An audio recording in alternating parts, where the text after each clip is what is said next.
or motorcycle maintenance, anything. What is this lady walking with so much light? Why is so much love coming out of her pores? Why does she seem so relaxed? Why does she have this steady river of energy from morning to night? Why can she walk like that and I'm like this? So I began my journey with that long ago.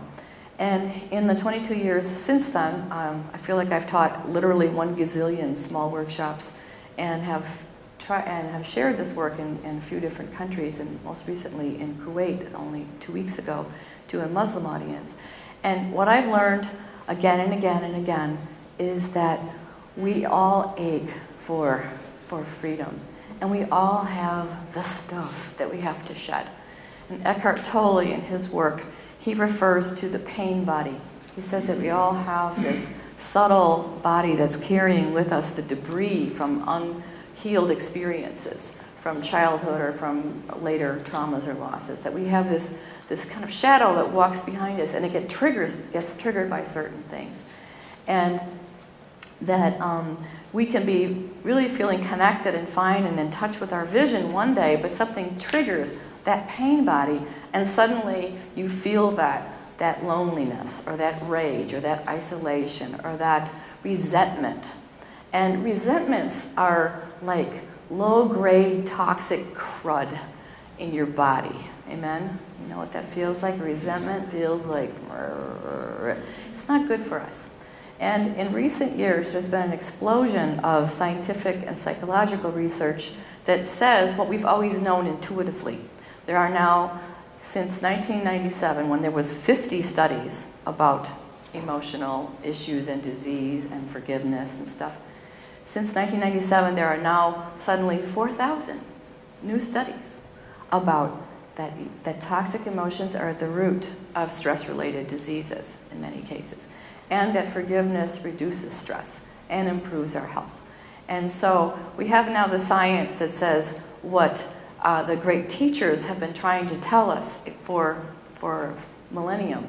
When Jesus walked the earth as a healer, as an Essene healer, as someone who knew about health and who knew about what creates disease, he told the people, it was his central message, forgive, forgive, forgive. How many times? 70 times 7. Always forgive. And he modeled the greatest example of forgiveness as he forgave people that killed his own life. Why? Why is that the central message of the Christian religion? Why is it the central message of the Muslim religion? I discovered so much teaching in there about forgiveness that I learned recently. Why is this message brought to us again and again? When I was little and I was learning about it in Catholic school, it seemed like, okay, well, this is what a good person does. A good person forgives everyone, and forgive your enemies, okay. And it was this sort of rigid should sort of belief that said, you really should forgive. Why is forgiveness also the central message in the Course in Miracles, which is an awesome symphony of spiritual teaching, and it's not a rigid thing? Why is this showing up everywhere? I think because forgiveness it's like the gem we haven't unpacked yet in terms of what really opens up our enlightenment, what really sets us on the path of enlightenment, what really sets us free. And every time you forgive something, something melts out of you that was a burden. You feel physically lighter. You can breathe physically better. Maybe your neck tension or your headache melts away. But even more than that, when you forgive someone, even if it's someone who chronically does really annoying, terrible things in your life, you set yourself in right relationship with them. Because we have no control over other people's level of consciousness. We have no control over their behavior.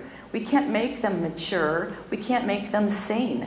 Everyone has someone in their life who's really kind of over a line with their behaviors and the way they are. And we can't get them to understand the things that we understand, or to behave the way we think people should behave. So what is our power?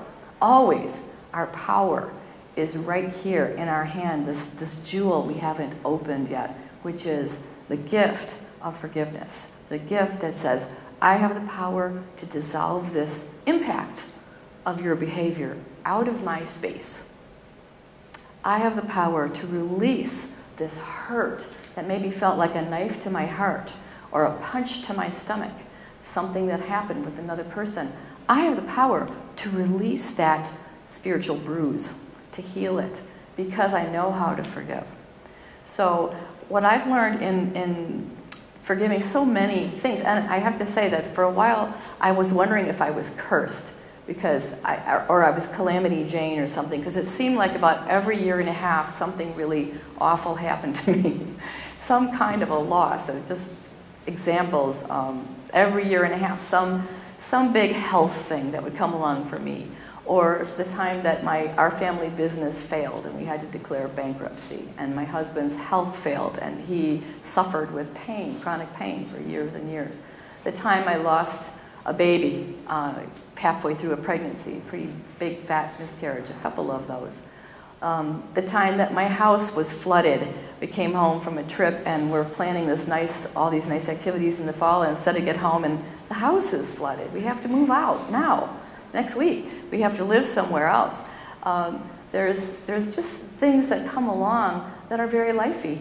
And of course, when you lose people that you've loved, your friends or your parents, there's that grief journey to do. And always those kind of those little stones and rocks that are there. I wish that we had cleared this up. Or I wish I had expressed that love.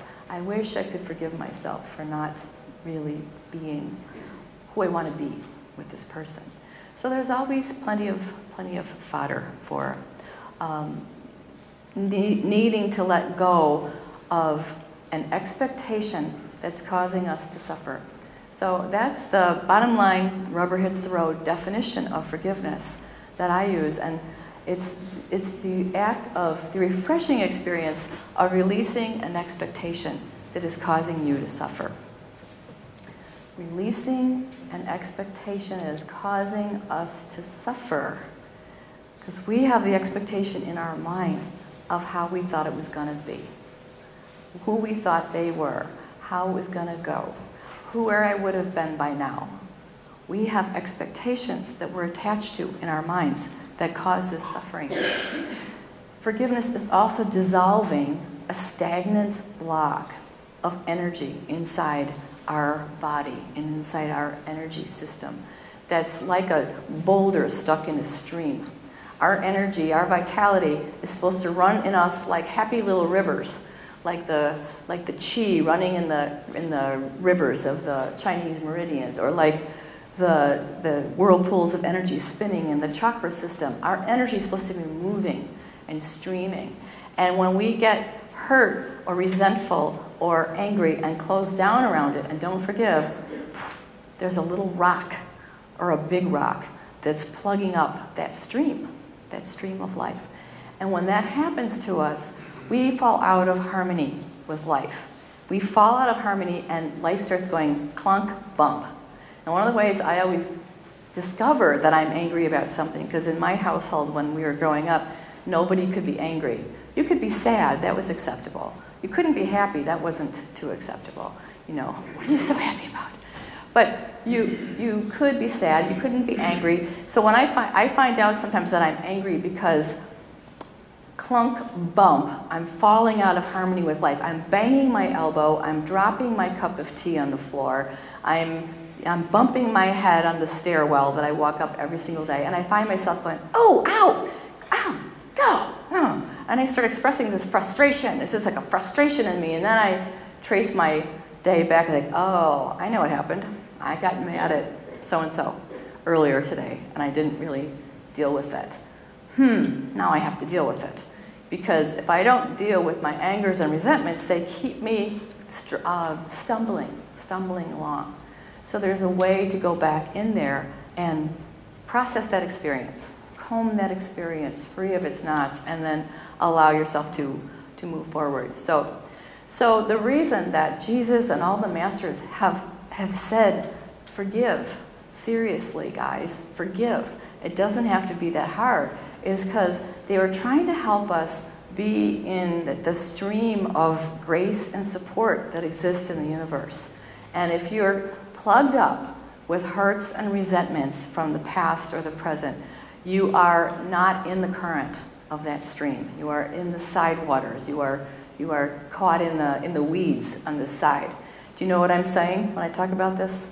When you're in the flow, right? Your heart is open, your spirit is flowing, your intuition is working, your life is opening, there's enough prosperity, there's ready support and love. That's the way of being in the state of grace. When things are closed down because of anxiety, hurt, anger, loss, disappointment, resentment, conscious or unconscious, there's that sense of stuck. And when people sign up for our workshops, the phrase I hear the most often is, well, I don't know why I'm coming, I just know I feel stuck.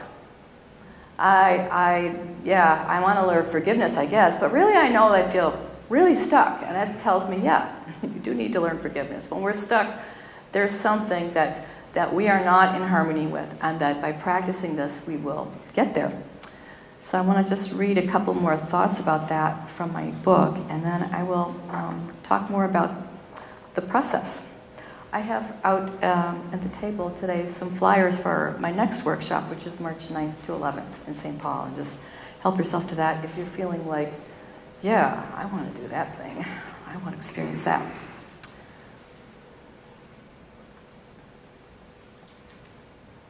Okay. This is near the end of the book. A few thoughts about the stream of life and how forgiveness fits with that. I've come to think about grace as the palpable feeling of being at ease and in harmony with the universe. We have modern words for it. You're in the zone. You've got your groove. You've got it going on. It's all good. This kind of peace is not a static state, and neither is it a driven one. It is that experience of being in the flow, like a skilled canoeist in a smooth river, using the paddles lightly from time to time to steer back into the center of the current. The stream of life carries us along on its ample back, and at times the journey is uneventful and serene, soothing the restless mind into spacious silence, into trust. At other times the landscape changes and the rapids approach. Danger is near.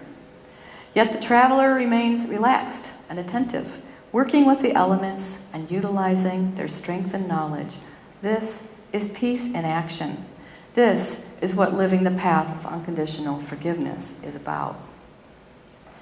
During the course of experiencing and witnessing so many healings and having a sense of the healing energy that is always on tap for us, I've come to believe that there is a living stream of love and energy that extends itself to us from the origins of the universe, from the heart of the Creator. This gift of light, creativity, and blessing freely offers itself to everything and nourishes every living creature. It softly sings to us a wordless song, yet if our human minds could put words to it, they might be the tender words of a mother. Thrive, dear one, thrive. I want the best for you.